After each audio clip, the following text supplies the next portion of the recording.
Tumugon agad ang mga iskolar ng bayan sa panawagan ng University Student Council na nangangailangan sila ng mga volunteers at donasyon para sa mga residente ng UP na apektado ng Bagyong Ondoy. Maraming UP students ang nagbigay ng donasyon at tumulong sa relief operations ng Sagip Isko. Karamihan sa mga unang nag-volunteer ay mga estudyanteng nakatira sa loob ng campus. Yung mga UP students, sobrang responsive sila. Lalo na kapag kunyari nag-call kami na kailangan ng volunteers. Ang una nagre-response yung nasa dorms. Sila talaga yung parang lumalabas sa dorms para pumunta dito, mag-register. Kahit sinasabi na namin na overman na kami, pumupunta pa rin sila.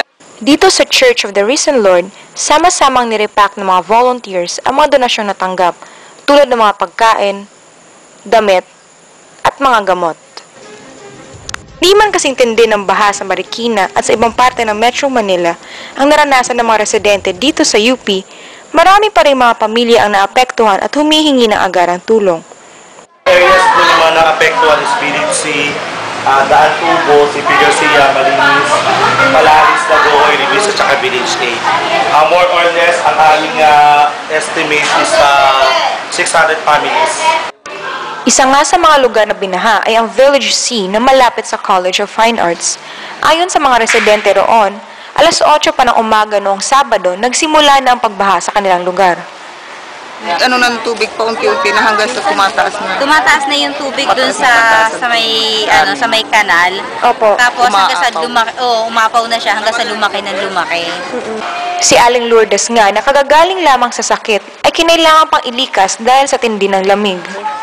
Nung Sabado na kinuha ako dyan ng kapitbahay namin na si Gina de la Cruz at saka si Lia Nagayas kasi hindi ko na rin kaya ang lamig. Bagaman hindi lahat ng mga pamilyang naapektuhan ang naabutan ng relief goods, malaki pa rin ang pasasalamat ng mga residente at opisyal ng Barangay UP Campus dahil sa tulong na nagawa ng UP Sagip Isko. Ang bilis ng tugon ng University Student Council doon sa panawagan na makahingi ng tulong regarding sa mga naapektuhan ng pagbaha din sa Barangay UP Campus. Which is talagang nakakataba ng puso dahil yung effort na ginagawa talaga nila ay napakaganda. Kahit may regular na pasok dito sa UP Diliman, ay patuloy pa rin ang UP Sagip Isko ang kanilang relief operations. At sa darating na semestral break, ay pagtutuunan ng pansin ng UP Sagip Isko ang pagtulong sa rehabilitation process sa mga lugar na nasalanta ng bagyo. Abigail Maningo, Nagbabalita.